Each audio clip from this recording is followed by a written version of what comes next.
வணக்கம் நேயர்களே, அறிவை விரிவுசை நிகழ்ச்சிக்கு உங்களை அன்புடன் வரவேற்பது நான் சிபி. 12ஆம் வகுப்பிற்கு பிறகு அடுத்து என்ன என்ற ஒரு கேள்விக்கான விடை கொடுக்கக்கூடிய ஒரு பாதையில் அறிவை விரிவுசை நிகழ்ச்சி பயணித்துக் கொண்டிருக்கிறது.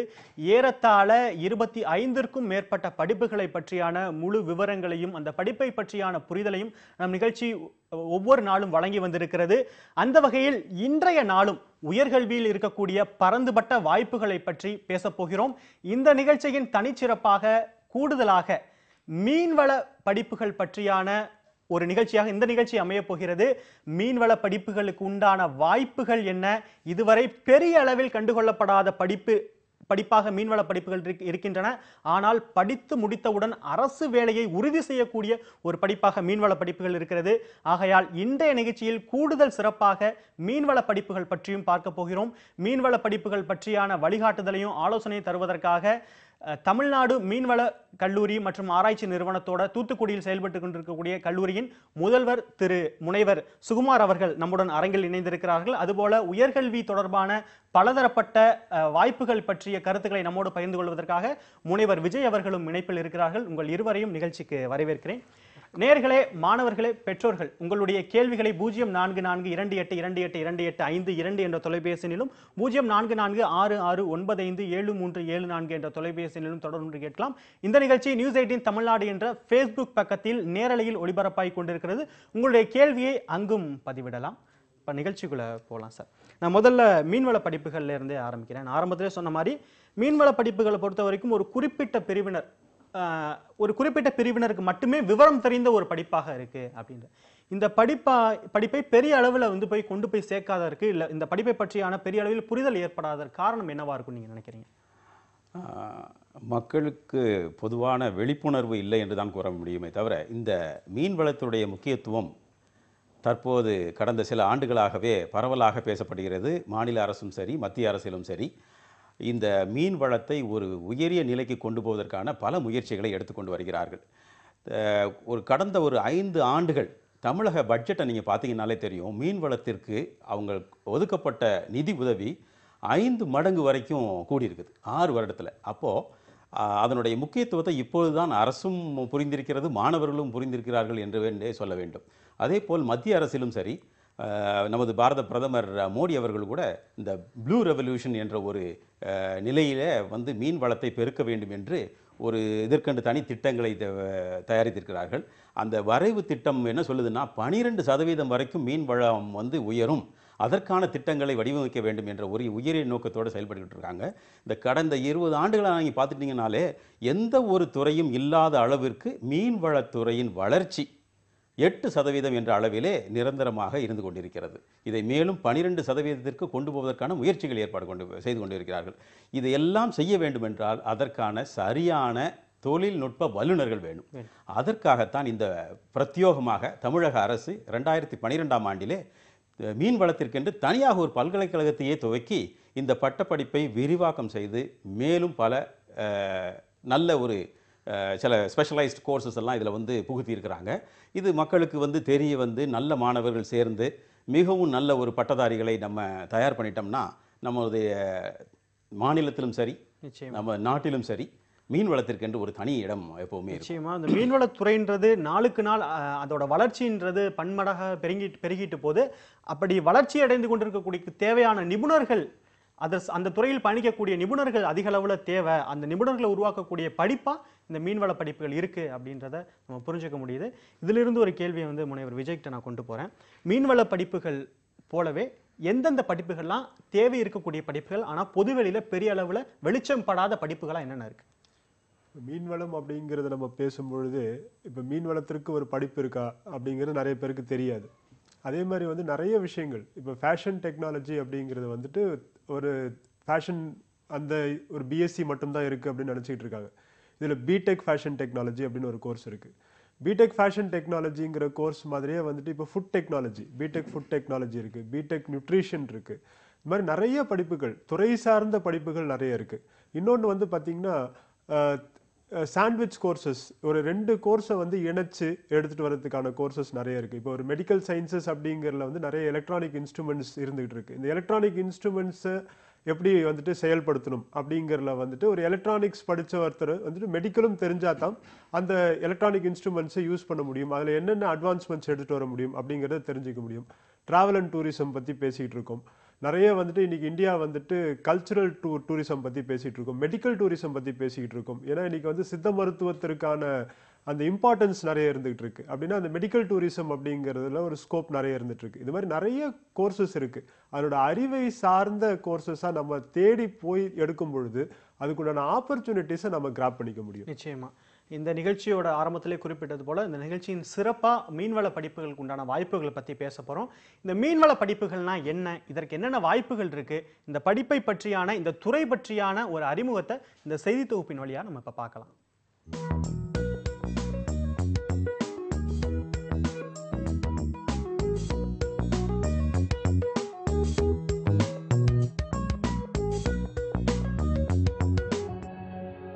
கடல் உயிரினங்கள் ஏற்றுமதி இந்தியாவில் 1938களில் தொடங்கியது.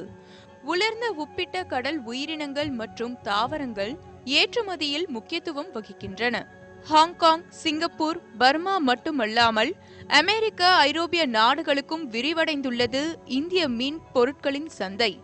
ஆண்டிற்கு 8000 கோடி என்பது கடல்சார் உணவுகள் மூலம் இந்தியாவிற்கு கிடைக்கும் சராசரி அந்நிய செலாவணி. உள்நாட்டு வருவாய் மட்டுமல்லாமல் வெளிநாட்டு வருவாயையும் கொட்டி கொடுக்கும் கடல்சார் சந்தையில் மாணவர்களுக்கு உள்ள வாய்ப்புகளை பற்றி கூறுகிறார் கல்வியாளர் மாறன். கடல் வளங்கள், கடலில் வருகிற மீன்களிலிருந்து மற்ற வளங்கள் அத்தனையும் பார்க்கும்போது அதற்கு அதிகமான வரவேற்புகள் அதிகமாக இருக்குது. நம்ம வந்து இந்தியாவிலே வந்து அந்த கடல் வளத்துடைய இந்த சீ ஃபுட்டுடைய growth வந்து 1.4% நம்மளுடைய ஜிடிபியில் இருக்குன்னு சொல்கிறாங்க. அரௌண்ட் நம்மளுடைய ஜிடிபி மொத்த உற்பத்தியில், உள்நாட்டு உற்பத்தியில் வந்து 1.4% கடல் சீ ஃபுட்டுடைய கான்ட்ரிபியூஷன்ஸ் இருக்குன்னு சொல்கிறாங்க. அது மட்டும் இல்லாமல் நம்ம இந்தியாவிலே வந்து பார்த்தோம்னாக்கா நம்ம இந்தியா வந்து செகண்ட் லார்ஜஸ்ட் கண்ட்ரி நம்ம சொல்லுவோம். அந்த செகண்ட் லார்ஜஸ்ட் கண்ட்ரி என்ன சொல்கிறோம்னாக்கா இன்லேண்டு, நம்ம ஊரில் இருக்கிற ஆறு, குளம், குட்டை இந்த மாதிரி இருக்கும்போது உலகத்திலேயே வந்து நம்ம second largest seafood producer நம்ம சொல்கிறோம். அதே போல் உலக நாடுகளிலே வந்து 4வது இடத்துல உற்பத்தியில் இருக்கிறோம். நம்ம வந்து கடல் வளங்களில் வந்து அதிகமாக உற்பத்தி செய்கிறது வந்து 4வது இடத்துல இருக்குது. அதற்காக போனால் உலக அளவில் பார்த்தோன்னாக்கா நீங்கள் சீ ஃபுட் மார்க்கெட் வந்து எக்ஸலண்ட் ஆப்பர்ச்சுனிட்டிஸ் இருக்குதுங்க, நிறைய எக்ஸ்போர்ட் ஆப்பர்ச்சுனிட்டிஸ் இருக்குதுங்க, டொமஸ்டிக் மார்க்கெட்டில் நல்ல டிமாண்ட் இருக்குது. ஆகையால் இன்னைக்கு வந்து ஃபுட் ப்ராசஸிங், இந்த ஃபிஷ் ப்ராசஸிங் இண்டஸ்ட்ரீஸு, ஃபிஷ் டெக்னாலஜிஸ்க்கு வந்து நிறைய டிமாண்ட் அதிகமாக இருக்குதுங்க. இத்தகைய வருவாய் முக்கியத்துவம் வாய்ந்த ஒரு துறையை தேவைகளுக்கு தகுந்தாற்போல் மேம்படுத்தவும், நிர்வகிக்கவும், புது புது ஆராய்ச்சிகளை மேற்கொள்ளவும் உரிய பயிற்சியை வழங்குகிறது மீன்வள அறிவியல் படிப்புகள். கடல்சார் வளங்களை பாதுகாப்பதுடன் அதை வளர்த்தெடுப்பதும் மீன்வள படிப்புகளின் முக்கிய நோக்கமாக விளங்குகிறது. படித்த கையோடு அரசு வேலை வழங்கும் படிப்புகளில் முதன்மையான ஒன்று மீன்வள அறிவியல் படிப்புகள். நாடு முழுவதும் உள்ள மீன்வள கல்லூரிகளில் பேராசிரியர் பணி, மீன்வளத்துறை ஆய்வாளர், உதவி ஆய்வாளர் என அரசு வேலை மட்டுமல்லாமல் மீன் பதப்படுத்தும் நிறுவனங்கள், மீன் உணவு தயாரிக்கும் நிறுவனங்கள் என தனியார் துறைகளின் கதவுகளும் மீன்வள அறிவியல் படித்த மாணவர்களுக்காக திறந்து கிடக்கின்றன. மீன்வள படிப்புகளோட முக்கியத்துவம், அந்த துறையின் வளர்ச்சி என்னவா இருக்கு அப்படின்னு நம்ம அந்த செய்தி தொகுப்பின் வழியாக பார்த்தோம். இந்த மீன்வளத்துறையில் என்னென்ன வகையான படிப்புகள் சொல்லி தரீங்க? இதை சொல்லணும்னா இளங்கலை பட்டப்படிப்பு, அதாவது 4 வருடம் படிக்கும் ஒரு BFSc, bachelor of fisheries science என்ற ஒரு பட்டப்படிப்பு. இது வந்து பொதுவானது. இதில் வந்து ஃபிஷரிஸ் ஆஸ் அ ஹோல், ஒரு ஹோலிஸ்டிக் ஸ்டடி அப்படின்னு கூட சொல்லலாம். அதாவது மீன் படிப்பு, அதில் வந்து ஒரு 4 வருடம் என்ன படிக்க வேண்டியிருக்குது அப்படின்னு கூட சிலருக்கெல்லாம் வந்து ஐயம் எழலாம். ஏன்னா இதில் வந்து பார்த்திங்கன்னா அடிப்படை அறிவியல்லேருந்து, அதாவது ஒரு மைக்ரோபாலஜி, நுண்ணுயிரியல், உயிர்வேதியியல், அப்புறம் even mathematics, statistics, மீட்டியராலஜி, economics, extension, இப்படியான அடிப்படையான விஷயங்கள் போக மீன் உயிரியல், டாக்ஸானமி, அனாட்டமி, இதெல்லாம் பற்றி விரிவாக, அதாவது மீன்களை பார்த்திங்கன்னா பல வகையான வகைகள் இருக்கு அல்லவா, அதில் வந்து கிரஸ்டேஷியன்ஸ், ஃபின்ஃபிஷஸ்ன்னு தனித்தனியாக அதனுடைய உயிரியல் மற்றும் டாக்ஸானமி எப்படி, அனாட்டமி எப்படி, உடல் கூறு எப்படி இருக்கும், இதெல்லாம் வந்து முதல் ஒரு 2 ஆண்டுகளில் படிச்சிருவாங்க. அதுக்கப்புறம் பார்த்தீங்கன்னா மீன் பதனம், மீன்களை எவ்வாறு பதனம் செய்வது. ஏன்னா அடிப்படையில் மீன் வந்து சீக்கிரமாக எளிதில் கெட்டு போடக்கூடிய ஒரு உணவு. ஆனால் மிகவும் ஆரோக்கியமான ஒரு உணவில் வந்து பார்த்திங்கன்னா உலகத்திலே முதல்ல இருக்கிறது மீன் தான். எந்த ஒரு மாமிச உணவை எடுத்துக்கிட்டால் கூட மீன் உணவு தான் மிகச்சிறந்த உணவுன்னு மருத்துவர்கள் கூறுகிறார்கள். அதை எவ்வாறு பதப்படுத்த வேண்டும், அதனுடைய குணாதிசயங்களை எவ்வாறு பாதுகாக்க வேண்டுங்கிறதுக்கு வந்து பல வகையான ப்ராசஸிங் மெத்தட்ஸ் இருக்குது. அதையெல்லாம் சொல்லித் தருவாங்க. அதுபோக தரக்கட்டுப்பாடு. ஏன்னா மீன் உணவு நமக்கு மட்டும் ஒரு நல்ல உணவு கிடையாது. ஈவன் நுண்ணுயிரில் கூட அது வந்து ஒரு நல்ல உணவாக இருக்கனால எளிதில் கெட்டுப்படும். ஸோ அந்த நேரத்தில் வந்து அந்த தரத்தை பாதுகாப்பது எப்படி, என்னென்ன முறைகளெல்லாம் வந்து அதை வச்சு தரத்தை பாதுகாக்க முடியுங்கிறதெல்லாம் அந்த படிப்பு இருக்கும். அது போக பார்த்திங்கன்னா இன்றைக்கு ஏற்கனவே சொன்னது போல் வெறுமனே கடலை மட்டுமே அல்லது இயற்கை நீர்நிலைகளை மட்டுமே நம்பி இருக்காமல் செயற்கை முறையிலையும் நம்ம மீன்களை வளர்க்க முற்பட்டிருக்கிறோம். இதை வந்து ஒரு பெரிய லெவலில் எடுத்துகிட்டு போகணும். அப்போ தான் நம்மளுடைய உணவு தேவையை பூர்த்தி செய்ய முடியும். அதற்கு எப்படி செய்யலாம், அந்த மீன் வளர்ப்பியல், நல்ல உணவுக்கான மீன்களாக இருக்கட்டும் அல்லது கடலில் வளரக்கூடிய மீன்களாக எல்லாத்தையுமே இப்போ வந்து வளர்க்கக்கூடிய டெக்னாலஜி நம்மகிட்ட இருக்குது. அதை பற்றிய பாடங்கள். அது போக பார்த்திங்கன்னா இப்படி இந்த க்ரௌடட் கண்டிஷன்ஸில் வச்சுக்கிட்டு இருக்கும்போது டிசீஸுங்கிறது வந்து காமனாக வரக்கூடும். அதனால் இந்த அதை நோயியல் அதையும் பற்றியுமே ரொம்ப விரிவாக படிக்கிறாங்க. அந்த நோயியல், அப்புறம் வந்து அதை எப்படி வராமல் தடுக்கிறது, அதற்கான மருந்துகள் என்ன, இதெல்லாம் கூட ஒரு பக்கம் இருக்கும். அதுபோக சுற்றுச்சூழல், அது ஒரு ஃபிஷரிஸ் என்வாயன்மெண்ட் அல்லது அக்வாட்டிக் என்வாயன்மெண்ட், இந்த பற்றிய கோர்ஸு நிறையா இருக்கும். இதுபோக கடலில் எப்படி மீன் பிடிக்கிறது, என்னென்ன வந்து வலைகள், என்னென்ன ஃபிஷிங் கிராஃப்ட்ஸ், அப்புறம் அதுக்கான என்ஜின், அப்புறம் வந்து சீமேன்ஷிப் நேவிகேஷன், இது எல்லாமே சேர்ந்த, அதுபோக வந்து விரிவாக்கம்ங்கிறது முக்கியம். தொழில்நுட்பங்கள் இருக்கலாம், ஆனால் அதை மக்களுக்கு எப்படி எடுத்து செல்வது அப்படிங்கிறதை பற்றி விரிவாக்க கல்வி, இது எல்லாத்தையுமே உள்ளடக்கிய 4 ஆண்டு பட்டப்படிப்பு தான் அந்த மீன்வளம். இதை படித்து முடித்த பிறகு பார்த்தீங்கன்னா அதுக்கு மேற்படிப்பு, பட்ட மேற்படிப்பு, முதுகலை மேற்படிப்பை பற்றி நம்ம இன்னும் விரிவாக பேசுவோம். இளங்கலை படிப்பில் இவ்வளோ ஒரு படிப்போட இவ்வளோ பிரிவுகள் இருக்குது அப்படின்றதே நீங்கள் இவ்வளோ நேரம் சொல்லியிருக்கீங்க. ஒரு நேயர் இணைப்பில் இருக்காங்க, அவங்க பேசிட்டு வருவோம். பால்சாமி, வணக்கம், உங்கள் கேள்வியை கேட்கலாம். வணக்கம் சார். பையன் இப்போ பிடெக் படிச்சுட்டு இருக்கேன். சரிங்க. 2 செகண்ட் இயரு. சரிங்க. இதில் சேர்க்கலாமான்ட்டு கேட்கலாமா? எந்த படிப்பில் சேர்க்கலாம்னு கேட்குறீங்க சார்? மீன் வளர்த்துறையில். இப்போ பிடெக் படிச்சுட்டு இருக்காங்களா? ஆமாம். 12ஆம் வகுப்புல என்ன பிரிவை தேர்ந்தெடுத்து படிச்சாங்க?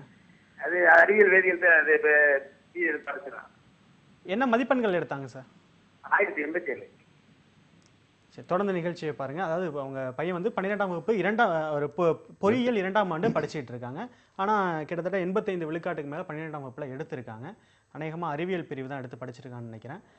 மீண்டும் மீன்வள படிப்புகளை வர விருப்பப்படுறாரு. இது சாத்தியமா, இல்லை அவங்க முதுகலையில் படிக்கக்கூடிய வாய்ப்பு இருக்கா? இல்லை, அதாவது இந்த முதுகலை மீன்வள பட்டப்படி படிக்கணும்னாலே இளங்கலை பட்டப்படிப்புங்கிறது ஒரு ப்ரீ ரிக்வசைட். இது அவசியமாக ஒரு தேவை. இதை படித்தா தான் மேலே போக முடியும். ஏன்னா இதெல்லாம் அடிப்படையான எல்லா கல்வியுமே இந்த உள்ளடக்கியது தான் அந்த பிஎஃப்எஸ்சி கோர்ஸ். அதனால் முதுகலை படிக்கணும்னா இது கண்டிப்பாக படிச்சாகணும். பொதுவாக இன்னொரு கருத்து எப்படின்னா, நம்ம நாட்டில் மட்டும்தான் ஒரு விஷயங்கள் பிடிக்குதோ பிடிக்கலையோ ஒன்று சேர்ந்துட்டா அதிலே நம்ம போய்கிட்டு இருக்கோம். ஆனால் அது வந்து அவசியமா அப்படின்னு யோசிச்சு பார்க்கும்போது இல்லை.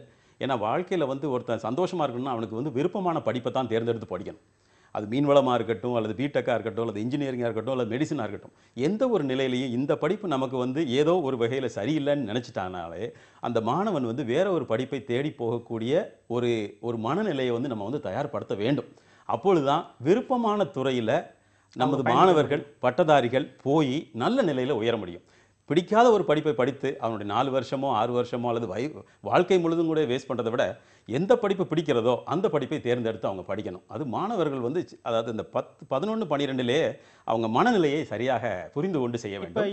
இவங்க வந்து இப்போ படிக்கணும்னா முதல்ல இருந்து திரும்ப அப்ளை பண்ணி வர்ற மாதிரி தான் வரணும். புதிதாக 12ஆம் வகுப்பு மீண்டும் கலந்தாய்வுக்கு வந்து விண்ணப்பித்து கலந்தாய்வுக்கு வந்து தேர்ந்தெடுத்து 4 வருடம் முழுமையாக படித்த பிறகுதான் அந்த பட்டப்படிப்பு. இந்த படிப்புல சேர்வதற்கு ஒரே வழி கலந்தாய்வு மட்டும்தான். ஆமாம், நம்மளுடைய மார்க் எவ்வளோ இருக்குதோ, அதாவது +2ல எடுக்கப்பட்ட மதிப்பெண்கள் அடிப்படையில் வந்து வரிசைப்படுத்தப்படுவாங்க.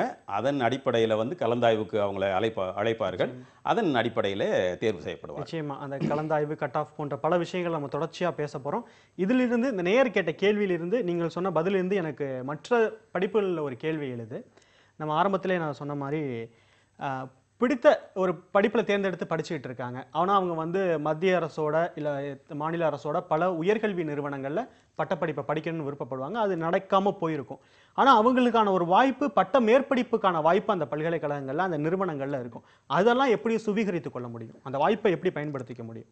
இப்போ நம்ம என்ஜினியரிங்னு எடுத்துக்கிட்டோம்னாலே வந்து இப்போ ஐஐடியில் படிக்கணும், ஐஏஎஸ்சியில் படிக்கணும், இல்லை ஒரு அண்ணா யூனிவர்சிட்டியிலே படிக்கணும் அப்படின்னு விரும்பி இருக்கலாம்.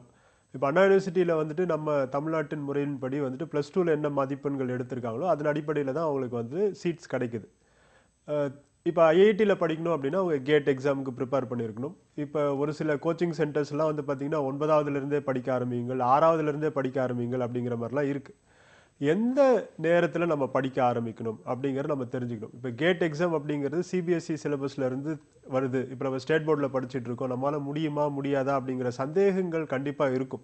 இந்த சந்தேகங்கள்லாம் அப்பாற்படுத்தி விட்டு அதை வந்துட்டு மைண்ட்லேருந்து எடுத்துட்டு இரேஸ் பண்ணிவிட்டு நம்மளால் முடியும்னு நினைக்கும் பொழுது தான் நம்ம அந்த கேட் எக்ஸாமுக்கு ப்ரிப்பேர் பண்ணுறோம். இந்த ஸ்டேட் போர்டுக்கும் சிபிஎஸ்சிக்கும் என்ன சிலபஸ் டிஃப்ரென்ஸ் இருக்குது அப்படிங்கிறத வச்சுட்டு நம்மளால் ப்ரிப்பேர் பண்ண முடியும்.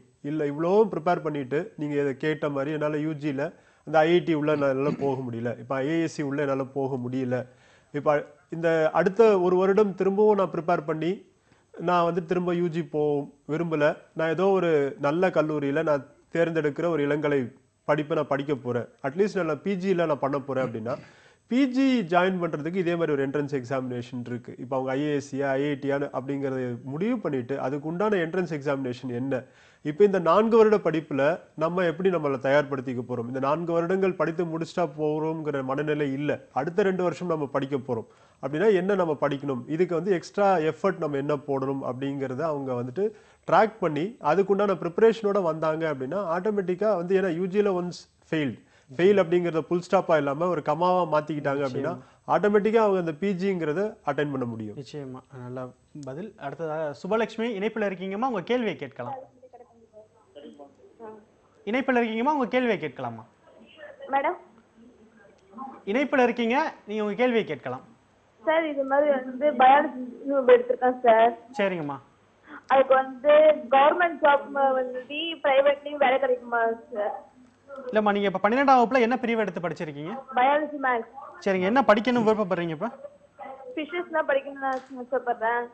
பிசிக்ஸ் பாடப்பிரிவா? ஃபிஷரி எடுத்து படிக்கணும் விருப்பப்படுறீங்க? ஆமா சார். சரிங்கம்மா, உங்க மதிப்பெண் எவ்வளவு வரும்? எத்தனை கட் ஆஃப் நீங்க எவ்வளவு எதிர்பார்க்கறீங்க? 1000 சார். கட் ஆஃப் எவ்வளவுமா வரும்? கட் ஆஃப் 180 மேல சார். தொடர்ந்து நிகழ்ச்சியை பாருங்கம்மா. இவங்க வந்து ஃபிஷரிஸ் படிப்பை தேர்ந்தெடுத்து படிக்கணும்னு விருப்பப்படுறாங்க. இவங்களுக்கான பொறியியல் வாய்ப்பு மீன்வள பிரிவுகள் இருக்கு. இவங்க எந்தெந்த பிரிவை தேர்ந்தெடுக்கலாம் மீன்வளத்தில்? அதாவது இவங்க மேத்ஸ் பயாலஜி குரூப் எடுத்தனால அந்த இளங்கலை மீன்வள பட்டப்படிப்பும் படிக்கலாம், அது மீன்வள பொறியியல் பட்டப்படிப்பும் படிக்கலாம். நம்மளுடைய பல்கலைக்கழகத்தில் இந்த 2 கோர்ஸும் யூஜி கோர்ஸ் இருக்குது. ஆகவே இவங்களுக்கு வந்து எதில் விருப்பம் இருக்கிறது என்பதை தெரிந்து கொண்டு அதுக்கு தகுந்தாப்பில் பண்ணலாம். இவங்க 180 கட் ஆஃப் என்று சொன்னபடியினால நம்ம அதையும் கொஞ்சம் பார்க்கணும். இவங்க சமூக ரீதியில் எந்த ஒரு கேட்டகரியில் வராங்க, எந்த பிரிவில் வராங்கிறது ஒரு முக்கியம். நம்ம பொதுப்பிரிவுன்ற ஒரு அடிப்படையிலே பேசுவோம். பொதுப்பிரிவு அப்படின்னு பார்க்கும்போது நமக்கு வந்து மார்க் வந்து அந்த பிஎஃப்எஸ்சி கோர்ஸுக்கு சென்ற ஆண்டு கட் ஆஃப் அப்படின்னு பார்த்தீங்கன்னா 192 பொது பிரிவில். அது பிற்படுத்தப்பட்ட ஒரு பிரிவில் வந்து அதுவுமே பார்த்தீங்கன்னா 187.5 இந்த அடிப்படையில் தான் இப்போதைக்கு இருக்குது. தற்போது இந்த பல்கலைக்கழகத்தில் மீன்வள பட்டப்படிப்புக்கான வாய்ப்பு வந்து 110 பேரை அட்மிட் பண்ணுறாங்க. இவங்களுக்கு வந்து கட் ஆஃப் வந்து இந்த லெவலில் இருக்குது. ஆகவே நல்ல மதிப்பெண் பெற்றால் மட்டுமே இந்த பட்டப்படிப்பை மேற்கொள்ள முடியும் என்பதை நேயர்களுக்கு நம்ம கண்டிப்பாக சொல்லி ஆகணும். நீங்கள் வந்து பொறியியல் பிரிவுக்கான மதிப்பெண்கள் எவ்வளோ தேவைப்படும்? பொறியியல் பிரிவு வந்து இப்போது நாங்கள் 2 ஆண்டுகள் தான் ஆரம்பித்து ஆனதுனால அதற்கு வந்து இதை ஒப்பிடும்போது கொஞ்சம் குறையா இருக்குது. அதாவது பொதுப்பிரிவில் 188 சென்ற ஆண்டோடைய கட் ஆஃப். அப்புறம் வந்து பிற்படுத்தப்பட்டோர் பிரிவில் வந்து பார்த்திங்கன்னா 182.75 இந்த மதிப்பெண்களில் இருக்குது. ஆகவே அதுவுமே வந்து குறைந்த மதிப்பெண்ணே கிடையாது, மிகவும் அதிகமான மதிப்பெண் தான். மாணவர்கள் இப்போ போட்டி போட்டுக்கொண்டு படிக்கிறார்கள், மார்க்கும் நிறையா வருகிறது. ஆகவே நல்ல தகுதியான மாணவர்கள் மட்டுமே இந்த பட்டப்படிப்பை மேற்கொள்ள முடியுங்கிறது இந்த தருணத்தில் நான் சொல்லிக்கொள்ள விரும்புகிறேன். நிச்சயமாக. ஏற்கனவே முனைவர் விஜய் நீங்கள் குறிப்பிட்டது போல் இளங்கலையில் அவங்க வந்து ஒரு ஆசைப்பட்ட கல்லூரி கிடைக்கல, ஒரு கல்லூரியில் தங்களோட படிப்பை தொடர்ந்துக்கிட்டு இருக்காங்க. முதுகலையில் நல்ல நிறுவனங்களுக்கு போகணுன்னா நுழைவுத் தேர்வு மட்டும்தான் ஒரு வழியாக? நுழைவுத் தேர்வு எந்த அளவிற்கு அவங்களுக்கு முக்கியமான ஒன்று? இல்லை, அவங்க தேர்ந்தெடுக்க நினைக்கிற கல்லூரிகள் இப்போ நம்ம வந்துட்டு அரசு கல்லூரிகள் இப்போ ஐஐடி ஐஐசி அப்படிங்கிறத பற்றி பேசிகிட்டு இருந்தோம் இல்லைங்களா? இப்போ அந்த மாதிரி ஒரு இடத்துக்கு போகணும் அப்படின்னா கண்டிப்பாக வந்து என்ட்ரன்ஸ் எக்ஸாமினேஷன் அப்படிங்கிறது தேவைப்படுது. இப்போ இதே வந்து ஒரு எம்இ கோர்ஸ் அண்ணா யூனிவர்சிட்டியில் பண்ணணும் அப்படின்னு நினச்சாங்கன்னா தமிழ்நாடு அண்ணா பல்கலைக்கழகம் நடத்தக்கூடிய டான்செட் எக்ஸாமினேஷன் இதை எழுதியிருக்கணும். இல்லை அண்ணா பல்கலைக்கழகம் வேண்டாம், ஒரு சில பொறியியல் கல்லூரிகள், மிகவும் ஸ்டாண்டர்டான சில பொறியியல் கல்லூரிகளில் சில பிஜி கோர்சஸ், ரொம்ப ரெகக்னைஸ்ட் பிஜி கோர்சஸ் இருக்குது. அந்த மாதிரி கல்லூரிகளில் நான் சேரணும் அப்படின்னா 2 வகை திரும்பவும் வந்து டான்செட் எழுதி அதில் அவங்க வாங்கக்கூடிய கட் ஆஃப் மதிப்பெண் அடிப்படையில் அந்த கல்லூரியில் சீட்டை தேர்ந்தெடுக்கலாம். இப்போ பிஜி அப்படின்னு வரும்பொழுது நம்பர் ஆஃப் சீட்ஸ் அப்படிங்கிறது குறைவாக இருக்கும். ஒரு கோர்ஸுக்கு வந்து 18 சீட்ஸ் தான் அவைலபிள். அப்படின்னா அந்த யூஜிக்கு கொடுத்த காம்படிஷனை விட பிஜிக்கு உண்டான காம்படிஷன் அதிகம் தேவைப்படுது. பர்சன்டேஜ் அப்படிங்கிறது ரொம்ப குறைச்சலாக இருக்குது. ஸோ இதுக்கு வந்து என்ன அவங்களோட தேவைகள், இந்த நீட்ஸ் என்ன அப்படிங்கிறது தெரிஞ்சாதான் அதுக்கு தகுந்த மாதிரி அவங்கள வந்து ப்ரிப்பேர் பண்ணிக்க முடியும். ஸோ அதுக்கு வந்து அவங்க தயார்படுத்திக்கிட்டாங்கன்னா நல்ல ஒரு நிலையை அடைய முடியும் அவங்களால. நிச்சயமா தொடர்ந்து பேசலாம். நாகராஜ் இணைப்பில் இருக்கீங்க, உங்க கேள்வியை கேட்கலாம். நாகராஜ் வணக்கம் சார். வணக்கம், உங்க கேள்வியை கேட்கலாம். சார் இங்கே காலனி பக்கம் சார். சார் இது சிதம்பரம் அண்ணாமலை யூனிவர்சிட்டியில் பிஎஸ்சி இது ஃபிஷரி சயின்ஸ் இருக்குல்ல சார்? என்ன படிப்பை பற்றி கேட்குறீங்க? ஃபிஷரிஸ் பற்றி? Fishery science sir. சரிங்க நாகராஜ், தொடர்ந்து நிகழ்ச்சியை பாருங்க. மீன்வள படிப்புகள் பற்றி எங்கெங்கெல்லாம் அந்த படிப்புகள் இருக்குது, அந்த படிப்புகளுக்கான வாய்ப்புகள் என்ன அப்படின்லாம் நம்ம தொடர்ந்து பேசிகிட்டு இருக்கோம். இந்த நேருக்கான பதிலை வந்து ஒரு சிறிய இடைவேளைக்கு பிறகு கொடுக்கலாம். இடைவேளைக்கு பின் அறிவை விரிவிசை தொடரும்.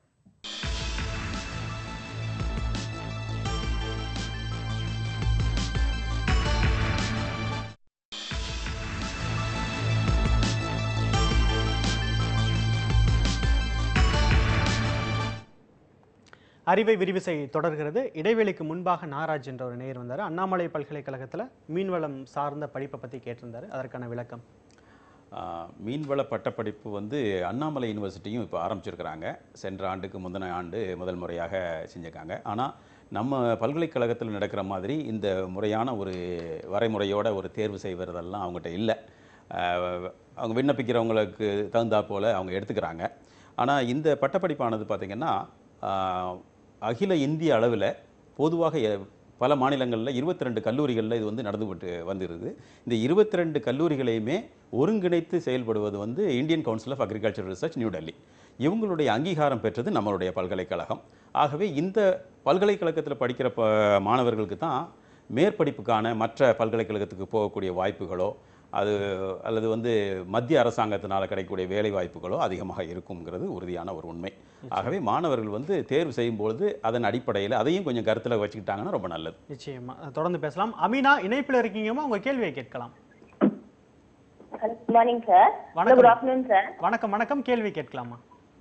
கேள்வி சார், கவர்மெண்ட் ஜாப்ஸை பத்தி எப்படிங்க சார், அதுல ஜாப் ஆப்பர்ச்சுனிட்டி எப்படி இருக்குதுன்னு சொல்லி கேக்குறேங்க சார். நிச்சயமா நிச்சயமா. இப்போ என்னமா படிச்சிட்டு இருக்கீங்க? நீங்க கேக்குறீங்க, உங்க பொண்ணுக்காக கேக்குறீங்களா? இல்லப்பா, எங்க பொண்ணு படிச்சிட்டு இருக்காங்க, +2 படிச்சிருக்காங்க சார். சரிம்மா. அபவ் 190க்கு மேல வரும்னு சொல்றாங்க சார் கட் ஆஃப். சரி சரி, அதுதான்.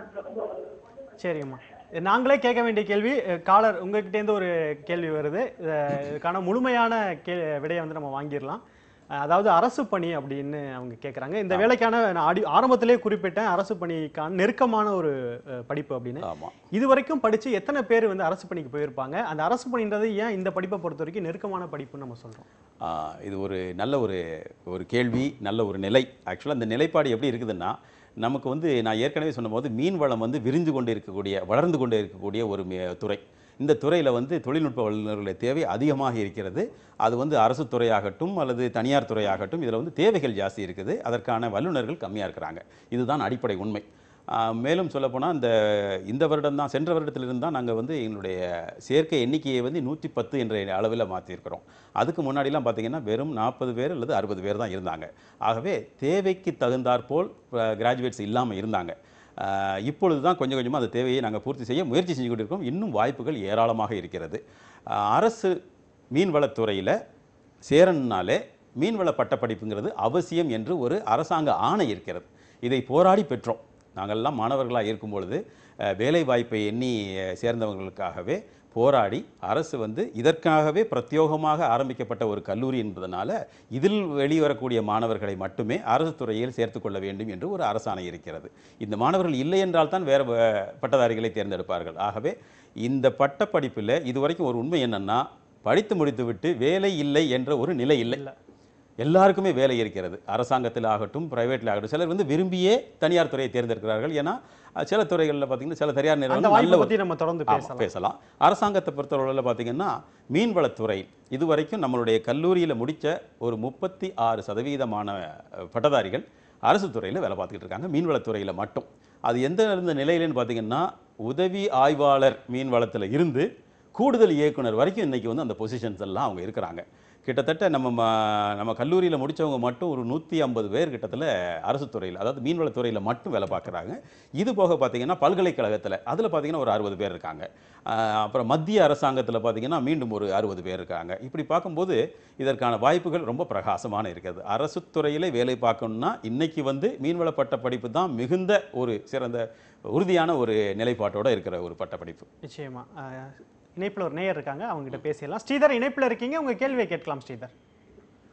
ஹலோ, வணக்கம் ஸ்ரீதர், உங்க கேள்வியை கேட்கலாம். பிஎஸ்சி அக்ரிக்கு மேக்ஸ் தேவைங்களா? அக்ரி படிப்பதற்கு மேக்ஸ் தேவையான்னு கேட்குறீங்க.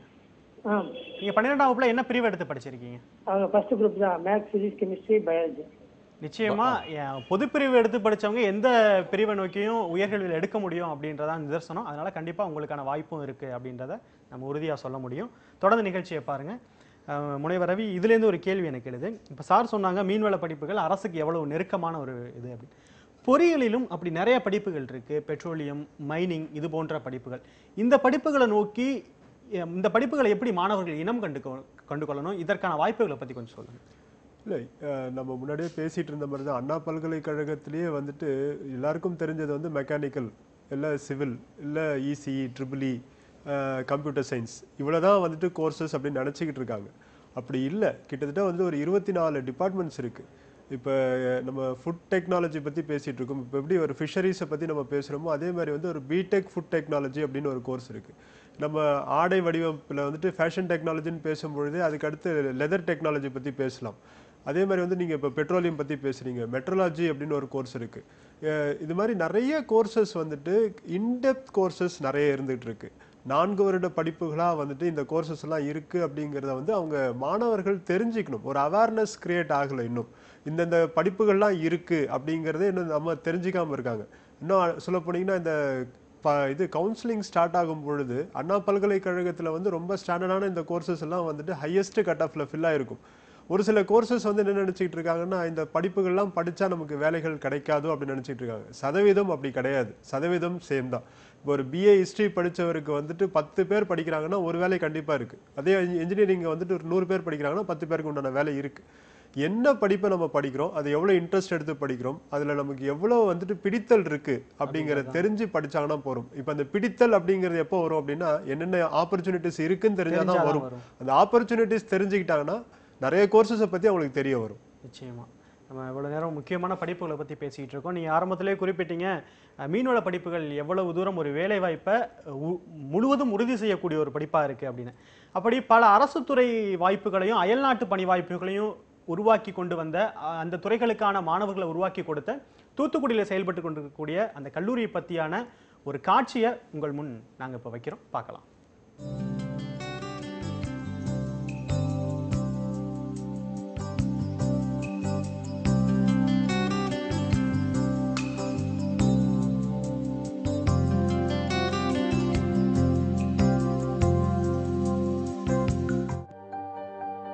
கடல்வழி வாணிபத்தில் அன்று முதல் இன்று வரை தவிர்க்க முடியாத ஒரு இடத்தை பிடித்திருக்கும் முத்துக்குளித்த நகரம் இந்த தூத்துக்குடி.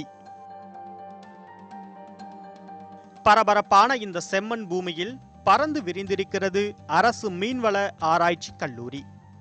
1973ஆம் ஆண்டு வேளாண் பல்கலைக்கழகத்தின் துணைவேந்தரான GR ரெங்கசாமி என்பவரின் முயற்சியால் வேளாண் பாடத்தின் ஒரு அங்கமாக தொடங்கப்பட்டது மீன்வள படிப்புகள். இந்த படிப்பின் முக்கியத்துவத்தை உணர்ந்து இதற்கென பிரத்யோக கல்லூரி அமைக்க முடிவு செய்யப்பட்டது. 3 ஆண்டு தேடலுக்கு பிறகு 1977ஆம் ஆண்டு கல்லூரியை அமைக்க தூத்துக்குடி நகரம் தேர்வு செய்யப்பட்டது. 50 ஆண்டுகளாக மீன்வள அறிவியல் பாடங்களை சர்வதேச தரத்துடன் கற்றுத்தரும் இந்த கல்லூரியின் பாடத்திட்டம் நிகழ்கால தேவைகளுக்கு ஏற்றாற் போலவும் எதிர்கால தேவைகளை பூர்த்தி செய்யும் வகையிலும் காலத்திற்கு தகுந்தாற்போல் தரம் உயர்த்தப்பட்டு வருவதாக கூறுகிறார் இக்கல்லூரியின் முதல்வர் டாக்டர் சுகுமார். நாளைய உணவு தேவையை மீன்வளம் மட்டுமே பூர்த்தி செய்ய முடியும் என்பது உறுதியான ஒரு உண்மை. ஆகவே அதை நோக்கியே இந்த கல்லூரியின் பாடத்திட்டங்களும் சரி, மற்ற ஆராய்ச்சி திட்டங்களும் சரி சென்று கொண்டிருக்கிறது. ஆகவே இதற்காகவே நாங்கள் பாடத்திட்டங்களை அவ்வப்போது திருத்தி அமைத்து எந்த மாதிரியான பாடத்திட்டங்கள் மாணவர்களுக்கு உகந்ததாக இருக்கும், நாளைய மீன்வளத்துறையின் தேவையை எது பூர்த்தி செய்யும் என்ற ஒரு நோக்கோடு கிட்டத்தட்ட பார்த்திங்கன்னா ஒரு 5 ஆண்டுகளுக்கு ஒரு முறை இந்தியாவில் உள்ள அனைத்து கல்லூரிகளின் முதல்வர்கள் கூடி சில ஆலோசனைகளை செய்து பொதுவான ஒரு பாடத்திட்டத்தை இந்தியாவில் முழுவதுமே அமல்படுத்தி கொண்டிருக்கிறோம். இந்த ஆண்டு இந்த திருத்தி அமைக்கப்பட்ட பாடம் இந்த ஆண்டிலிருந்து வந்து கொண்டிருக்கிறது. அடுத்த 5 ஆண்டுகளில் மீண்டும் ஒரு முறை திருத்தங்கள் வரும். ஆகவே இந்த ஒரு கோர்ஸ் பார்த்திங்கன்னா it is a very dynamic course. It keeps updating with the needs of the industry. மீன்வள படிப்புகளுக்கான தேவை அதிகரிக்க தொடங்கியதால் 2012ஆம் ஆண்டு தமிழ்நாடு மீன்வள பல்கலைக்கழகம் உருவாக்கப்பட்டு அதனுடன் இக்கல்லூரி இணைக்கப்பட்டது. அத்துடன் திருவள்ளூர் மாவட்டம் பொன்னேரியிலும் ஒரு அரசு மீன்வள கல்லூரி தொடங்கப்பட்டு அங்கும் மீன்வள அறிவியல் படிப்புகள் கற்றுத்தரப்படுகின்றன. மீன் உற்பத்தி மற்றும் பதப்படுத்துதலில் சர்வதேச தரத்தை மாணவர்களுக்கு கற்றுத்தர மீன்வளத்துறையில் பொறியியல் படிப்பும் கற்றுத்தரப்படுகின்றன. நாகப்பட்டினத்தில் இயங்கி வரும் மீன்வள பல்கலைக்கழகத்தில் கடந்த ஆண்டு முதல் மீன்வள பொறியியல் படிப்பும் அறிமுகப்படுத்தப்பட்டு மாணவர்களுக்கு பயிற்றுவிக்கப்பட்டு வருகிறது. இந்த 4 வருட பட்ட படிப்பு முடித்த பின் மீன்வள பொறியியல் வல்லுநர்களாக இந்த பொறியாளர்கள் வரும்பொழுது இவர்கள் மீன் வளர்ப்பு, மீன் பிடிப்பு, மீன் பதனம் செய்தல், அது மட்டுமன்றி இந்த மீன்வள தொடர்புடைய பிற துறைகளிலும் எங்கெங்கு பொறியியல் சார்ந்த உதவி தேவைப்படுகிறதோ அங்கு எல்லாம் இவர்கள் பணியில் அமர இயலும். அது மட்டுமன்றி மேற்படிப்பு படிக்கவும், அது தவிர இவர்கள் வேறு நாடுகளுக்கு, வெளிநாடுகளுக்கு சென்று தங்கள் மேற்படிப்பை தொடரவும் இயலும். நன்றாக படித்து முடித்தாலே வேலை எளிதில் கிடைக்காத இந்த கல்விச் சூழலில் ஆர்வமுள்ள மாணவர்களுக்கு படித்து முடிப்பதற்கு முன்பே வேலை வாய்ப்பை உறுதி செய்கின்றன இந்த மீன்வள அறிவியல் படிப்புகள். இவ்வளவு நேரம் மீன்வள படிப்புகளை பற்றி கற்றுத்தரக்கூடிய கல்லூரிகள், குறிப்பாக தூத்துக்குடி கல்லூரி, நாகப்பட்டினம், பொன்னேரி கல்லூரிகளை பற்றிய காட்சிகளை பார்த்தோம். அந்த கல்லூரிகள் பற்றியான விவரங்களை பார்த்தோம். இணைப்புல ஸ்டெல்லா இருக்கீங்கம்மா, உங்க கேள்வியை கேட்கலாம். சார், நாங்க நாகப்பட்டினத்துல பேசுறோம் சார். சரிங்கம்மா. இப்போ இந்த படிப்பு படிக்கணும்னா எவ்வளவு செலவாகும் சார்? நிச்சயமா அரசு கல்லூரி செலவை பத்தி நீங்க பயப்பட வேண்டாம். இருந்தாலும் முதல்வர்கிட்டே கேட்கலாம், நீங்க அதற்கான விளக்கத்தை கொடுக்கலாம். குறைந்த கல்வி கட்டணத்தில் ஒரு தரமான கல்வி மீன்வள படிப்பு. அரசாங்கம் இதனுடைய கல்வி கட்டணத்தை ரொம்ப சப்சிடைஸ் பண்ணி அது ஒரு செமஸ்டருக்கு 4000 ரூபாய் மட்டுமே கல்வி கட்டணமாக நாங்கள் வசூல் செய்கிறோம். முதல் ஆண்டில் மட்டும், முதல் பருவத்தில் மட்டும் ஒரு 8000 என்ற அளவில் மட்டும் தேவைப்படும். மற்றபடி பார்த்திங்கன்னா ஒவ்வொரு பருவத்திற்கும் 4000 மட்டுமே அதிகபட்சமாக கட்டணம் வசூலிக்கப்படுகிறது. அப்படி பார்க்கும்போது ஒரு 25,000 ரூபாய்க்குள்ள ஒரு நல்ல ஒரு தரமான தொழிற்சார் பட்டப்படிப்பு உலகத்தில் வேறு எங்கேயுமே கிடைக்காது. அது மீன்வள இதில் தான் இருக்குது. இது போக உதவித்தொகைகளை பற்றி கூட நம்ம பேசலாம், தொடர்ந்து பேசலாம். இணைப்பில் பாட்ஷா இருக்காங்க. வணக்கம், உங்கள் கேள்வியை கேட்கலாம் பாட்ஷா. Hello sir. வணக்கம், உங்கள் கேள்வியை கேட்கலாம். ஹலோ சார், நான் பிஎஸ்சி அக்ரிகல்ச்சர் எடுக்கலான்னு இருக்கேன் என்னோட யூஜி கோர்ஸ்ல. சரிங்க. இப்போ நான் +2 பயோ வித் மேக்ஸ் குரூப் எழுதியிருக்கேன். சரிங்க. All India entrance exam for agriculture apply பண்ணியிருக்கேன். சரிங்க. இப்போ நான் அந்த எக்ஸாம் எழுதணும்னா எனக்கு ஆல் இந்தியா யூனிவர்சிட்டிஸ்ல சீட் கிடைக்கும். அப்புறம் அதே மாதிரி நான் தமிழ்நாடு ஆப்ட் பண்ணிக்கலாமா, தமிழ்நாடு அக்ரிகல்ச்சர் யூனிவர்சிட்டியில? நிச்சயமா தொடர்ந்து நிகழ்ச்சியை பாருங்க, உங்களுக்கான பதிலை முனைவர் ரவி சொல்லுவாங்க. அக்ரிகல்ச்சர் அப்படிங்கிறது நம்ம பேசிகிட்டு இருந்த விஷயங்கள் தான். விவசாயம் அப்படிங்கிறதுல தமிழ்நாடு முன்னிலை வகிச்சுட்டு இருக்கிற ஒரு மாநிலம். அதே மாதிரி இப்போ அக்ரிகல்ச்சருக்கு உண்டான அந்த ஐடென்டிட்டி நிறைய மாணவர்கள்ட்ட இருந்துகிட்டு இருக்கு. நம்ம ஆர்கானிக் ஃபார்மிங் பற்றி பேசிக்கிட்டு இருக்கிறோம். இப்போ அவர் சொன்ன மாதிரி ஆல் ஓவர் இந்தியா அந்த என்ட்ரன்ஸ் எக்ஸாமினேஷன் எழுதியிருக்காரு. அதே மாதிரி தமிழ்நாடு கோயம்புத்தூரில் இருக்கக்கூடிய வேளாண் பல்கலைக்கழகத்தில் எனக்கு சீட் கிடைக்குமான்னு கேட்டிருக்காரு. நிச்சயமாக அவருக்கு உண்டான அந்த கட் ஆஃப் கிடைச்சதுன்னா கண்டிப்பாக அவருக்கு உண்டான சீட் கிடைக்கும். அக்ரிகல்ச்சர் துறையை தேர்ந்தெடுக்கிறதுல ஒரு நல்ல ஒரு நோக்கம் இருக்கு. அதை வந்து அவர் விட்டுறாம படிச்சா நல்லது. நிச்சயமா. இப்போ இவர் வந்து அக்ரிகல்ச்சர் பத்தி கேட்டிருந்தாரு. மீன்வளம் அக்ரிகல்ச்சர் ரெண்டாம் கிட்டத்தட்ட வந்து ஒரே தொழிற்சார் படிப்புகள் தான். இவங்களுக்கான வாய்ப்பா நீங்க என்ன பார்க்குறீங்க? அதாவது இவர் கேட்ட கேள்வியில் வந்து கொடுக்க வேண்டிய குறிப்பான பதில் என்னன்னா, இவர் வந்து ஆல் இண்டியா என்ட்ரன்ஸ் அப்படி ஒரு ஸ்ட்ரீம் இருக்குது. அதாவது இந்த ஸ்டேட் அக்ரிகல்ச்சர் யூனிவர்சிட்டிஸில் அது மீன்வளமாக இருக்கட்டும் அல்லது விவசாயமாக இருக்கட்டும், இதெல்லாம் பார்த்தீங்கன்னா 15% சீட்டு வந்து ஆல் இண்டியா, அதாவது இந்த Indian council of agriculture research அவங்க மூலமாகவே கவுன்சிலிங் நடக்கும். அதற்கான நுழைவுத் தேர்வு அவர் எழுதியிருக்கிறார். இந்த நுழைவுத் தேர்வில் வந்து அவருடைய ரேங்கிங் நல்லா இருந்ததுன்னா அவர் வந்து அவர் வந்து இஷ்டப்பட்ட ஒரு மாநிலத்தில், குறிப்பாக நம்ம தமிழ்நாட்டில் கூட கிடைக்கலாம் அவருக்கு வாய்ப்பு. ஆகவே இது வந்து மொத்தம் இருக்கிற சீட்டில் 15% இந்த all India level entrance admission அது வழியாக வர்றார். ஸோ இவர் எழுதியிருக்கிறது வந்து அந்த வழியாகவும் வரலாம், தமிழ்நாடு ஸ்டேட் கோட்டா வழியாகவும் வரலாம். ஆகவே இவருக்கு 2 வாய்ப்பு இருக்கிறது.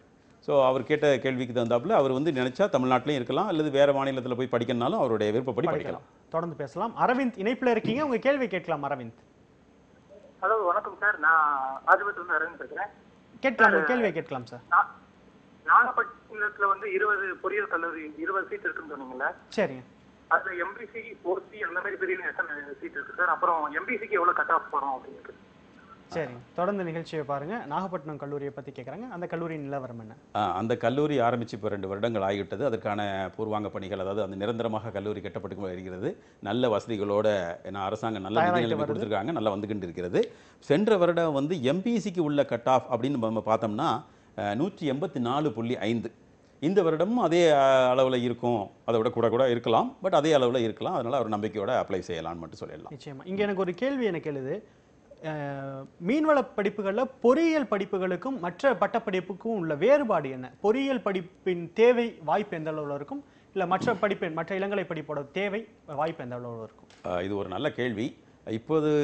தற்போது உள்ள நிலைமைன்னு பார்த்தீங்கன்னா, அந்த இளங்கலை மீன்வள பட்டப்படிப்பு ஒரு ஹோலிஸ்டிக் படிப்பு அப்படின்னு சொன்னல, இதில் உள்ள மாணவர்களுக்கு இதுதான் வாய்ப்பு என்று உறுதி செய்யப்பட்டிருக்கிறது. இந்த படிப்பு, அதாவது பொறியியல் பட்டப்படிப்பானது புதுசாக வந்த ஒரு பட்டப்படிப்பு. ஆனால் மீன் வளம் இன்னைக்கு வந்து விவசாயம் வந்து இவ்வளவு தூரத்துக்கு முன்னோடியாக வந்திருக்க காரணமே அந்த அக்ரிகல்ச்சர் இன்ஜினியரிங்கோடைய பேக்கப் தான்.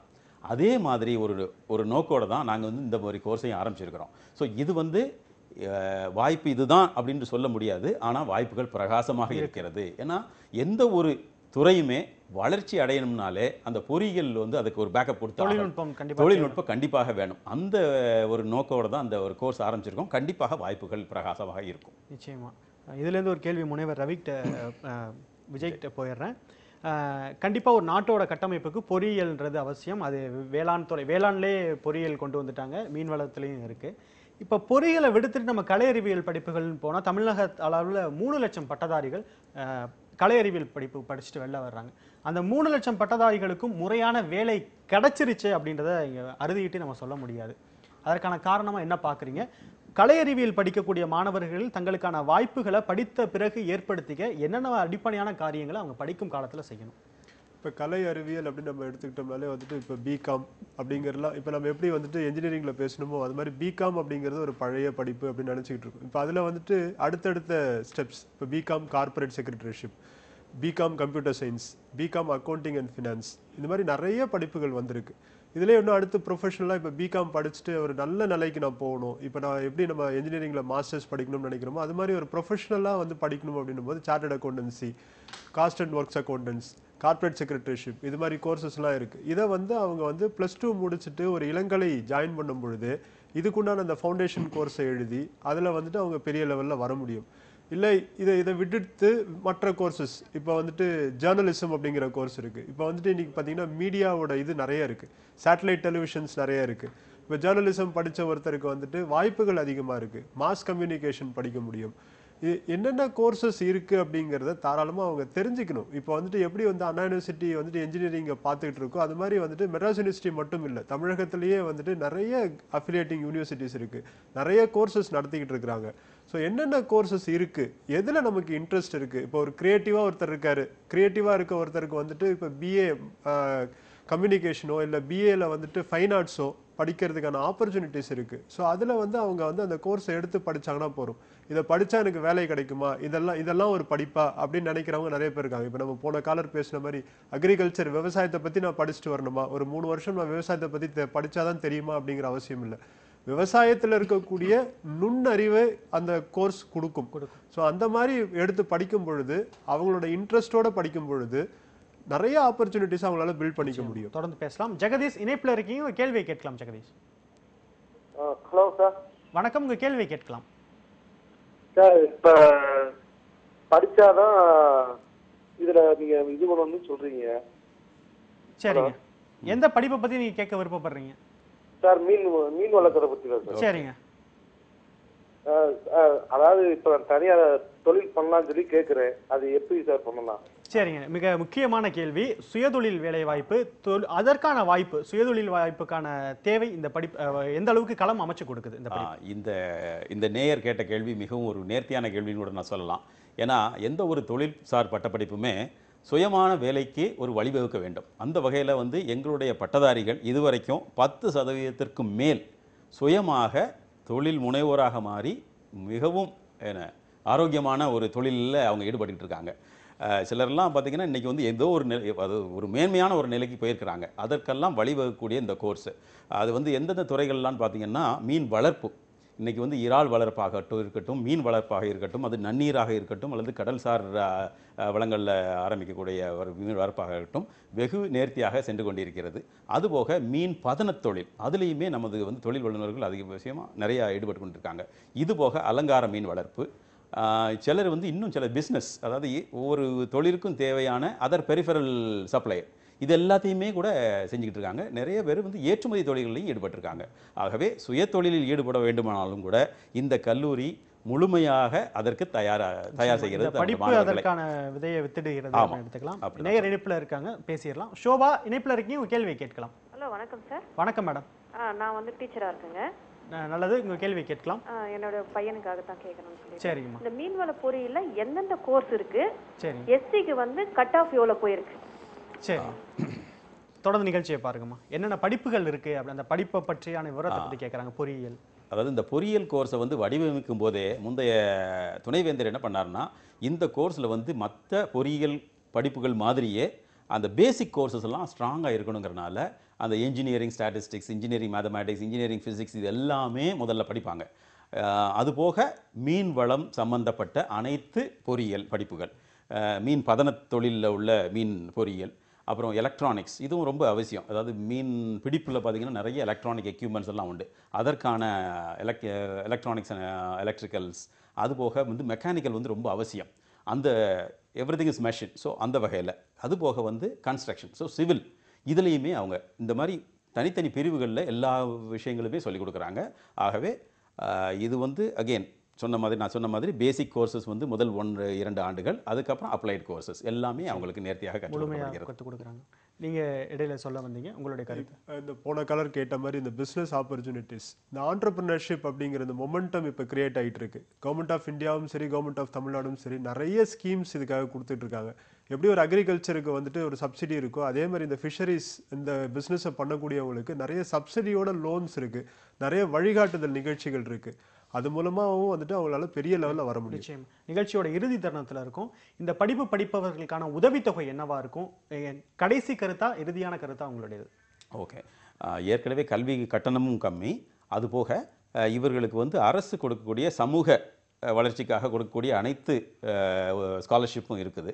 இதுபோக பட்ட மேற்படிப்புக்காக நம்ம கல்லூரியில் வந்து சேர்கிற ஒவ்வொருத்தருக்கும் மாதம் உதவித்தொகையாக 4000 ரூபாய் வந்து கொடுக்குறாங்க. முனைவர் பட்ட படிப்பு படிக்கும்போது மாதம் 5000 ரூபாய் உதவித்தொகையாக பல்கலைக்கழகமே வழங்கி கொண்டிருக்கிறது.